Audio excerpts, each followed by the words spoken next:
మనం యోగాలయ మిత్ర సంఘం తరపున పోయిన సంవత్సరం నుంచి మనం క్యాలెండర్ వేస్తున్నాము. ఇప్పుడు ఇక్కడ మన కుంభకోణాల లోటస్ కాంగ్రిగేషన్ అక్టోబర్ నెల జరుగుతుంది అనే సందర్భాల మన వచ్చే సంవత్సరం 26వ సంవత్సరం క్యాలెండర్ కూడా ప్రింట్ చేపించి అందరికి పంచాలా అనే ఉద్దేశంతో ఆ క్యాలెండర్ కూడా మనం ప్రింట్ చేసి ఇవాళ వాళ్ళు వచ్చారు కాబట్టి వాళ్ళ ద్వారా ఆవిష్కరణ చేసి మన క్యాలెండర్ పంచాలని.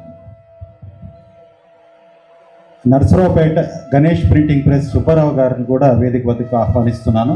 సుబ్బారావు గారు, నర్సరావుపేట, వీరి చేతుల మీదుగా ఈ క్యాలెండర్ ముద్రించడం జరిగిందండి. వారిని మీ అందరికీ పరిచయం చేయాలనేసి ఆహ్వానిస్తున్నాను. సుబ్బారావు గారు, గణేష్ ప్రింటింగ్ ప్రెస్, నర్సరావుపేట.